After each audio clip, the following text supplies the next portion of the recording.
Good morning. Happy Wednesday. Hope that your day is off to a good start. Mine is so far. I can't complain, and like to say, even if I did, it wouldn't do any good.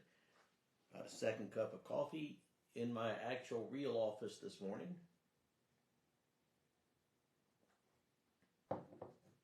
So over the last several weeks, I've been talking about one of my favorite topics, the Bible.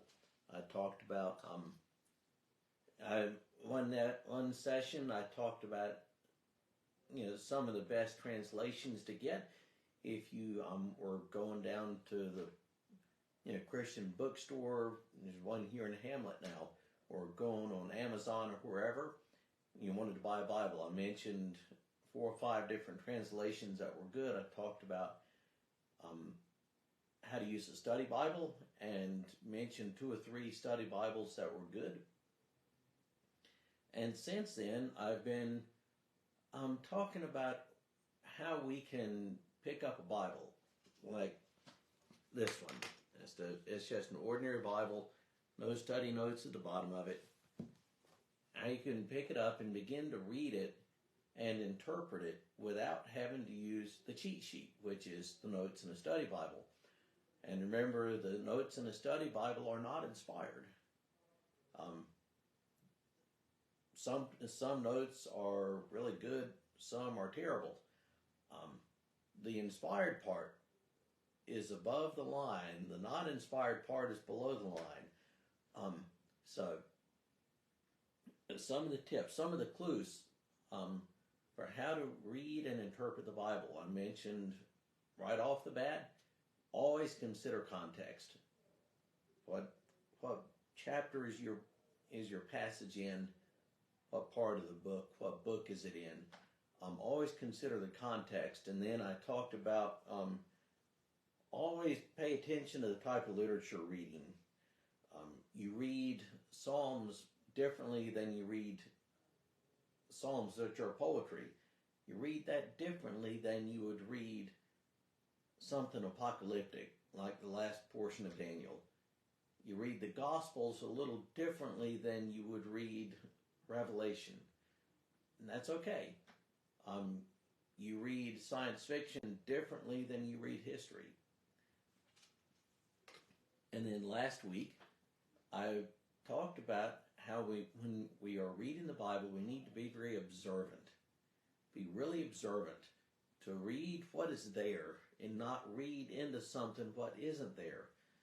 And sometimes there are like hidden things that can almost seem hidden if we're not careful. If we're not careful, you can miss them. And so for today,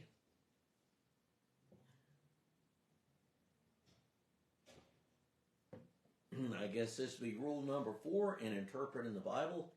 It can't mean what it never meant. So I'm going to repeat that again. It can't mean what it never meant. So let me illustrate it this way. Suppose you pick up a book about World War I. You pick up a book about World War I, and you just pick it up somewhere in the middle without reading any of it beforehand. You open it up to this page and you start reading, and you have a reference, and it's describing the sound of battle and armies on the plains of Megiddo. That cannot be a reference to the Israeli army fighting somebody. It simply can't, because the modern nation state of Israel wasn't created till 1948. And so if you're reading something else and it's a description of hearing a description, say, from the Napoleonic Wars. So it's from the 1800, 1805, something like that. And somebody is in a ship at sea and hears the rumble of gunfire in the distance. You know that the rumble of gunfire that he hears are not like 16-inch guns from a World War II battleship. it just can't be. Those weapons hadn't been invented in 1805. So let's apply that to the Bible. Let's apply that same principle to the Bible. So we can think about Genesis, the creation account, or creation accounts. There you have Genesis 1 and Genesis 2 sort of complement each other. So you're given the creation account in Genesis. Sometimes modern people today, we read that, and we read Genesis, the first chapter or two, with an eye towards figuring out how old the earth is. Or we read it trying to answer or respond in a debate about evolution. And evolution as a theory didn't exist at the time that the Bible was written, and the writers of Genesis really probably could not have cared less about how old the earth was. That wasn't the point. So what would have been the point? Genesis would have come from a context where there are all sorts of other peoples around with creation myths. And in most of those, you have like a whole pantheon of really capricious gods that are always at war with each other, and creation came sort of out of this constant warfare from these various battling gods and goddesses, and human beings are pawns. Against that context, you have something like Genesis. One God. In the beginning, God created the heavens and the earth. And the earth was formless and void. And the Spirit of God hovered over the waters. So, against that backdrop of all these various crazy creation myths, you have a really strong statement that there is one God, and that this one God created everything, and that humanity is created in the image of God, and humanity is intended to exercise dominion over the earth. That's the point. And so whatever your opinion is about how old the earth is, I would suggest don't look at Genesis to try to figure that out. Just don't look at Genesis to try to answer a question that the writer of Genesis wasn't trying to answer. We could also look at it this way. So Daniel 7 refers to a nation as a bear. Who is this nation that Daniel 7 compares to a bear? Well, it's not Russia. Russia didn't exist then. If you see an eagle referred to in the Bible, it's likely not referring to the United States. There are several places that Jeremiah, the prophet Jeremiah, refers to an invader from the north, or an invader from the land of the north, coming down to strike Israel, or at that point, more really properly, the southern kingdom of Judah.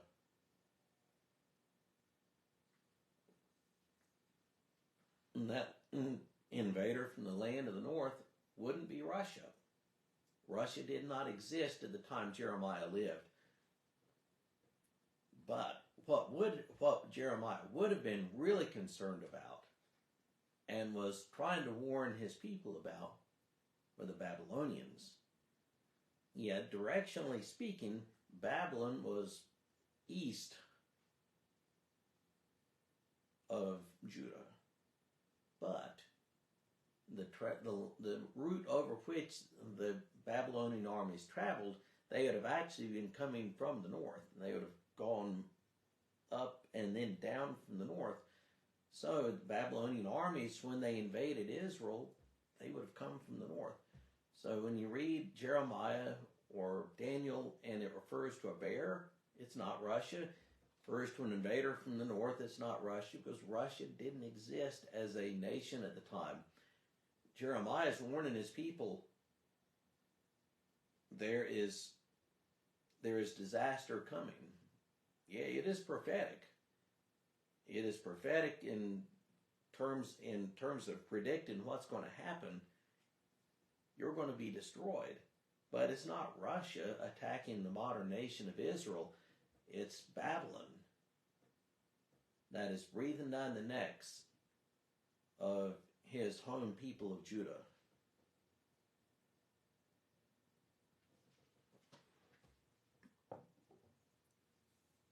So another example, Revelation 9. Revelation 9 refers to locusts. We have these huge, frightful, demonic locusts. And John, the writer of Revelation, describes these locusts as being like a horse, a war horse arrayed for battle, with, and the tails had a tail like a scorpion, and they could sting. And the hair on the head of the horses was like women's hair. It's just really bizarre, frightful description of these things that John calls locusts. Whatever these locusts were, don't envision them to be modern helicopter gunships. No. So if you want to interpret that, think about what a locust meant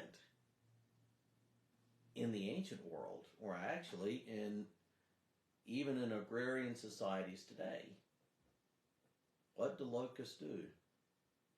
Locusts descend like a swarm, like a cloud, and they devour everything in sight. And so that is your picture.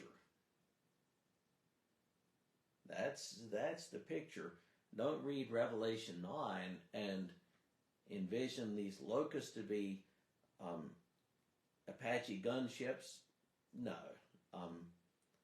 Or don't envision them to be modern battle tanks. No. And think about what a locust represented in that world. And then think about how that would apply to ours. What application there is for us. So, the Bible can't mean what it never meant. No, what would this have meant for the people reading it, or the person writing it? If Jeremiah is referring to a land from the north, he's talking about Babylon.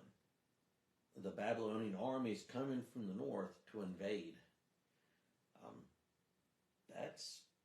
That's what's key. That is what is paramount. The writer of Genesis is trying to establish all of creation as being good, all of creation being the handiwork of one God, and that humanity, mankind, male and female, is in the image of that one God. Writer of Genesis really wasn't concerned with how old the earth is, whether it is several thousand years old or several billion years old. The writer of Genesis wasn't answering that question. So, your tip for today, in trying to interpret the Bible, it can't mean what it never meant. And the most important thing, if you are reading the Bible, and the most important thing in interpreting the Bible is that you actually read it. My friends, pick it up and read it.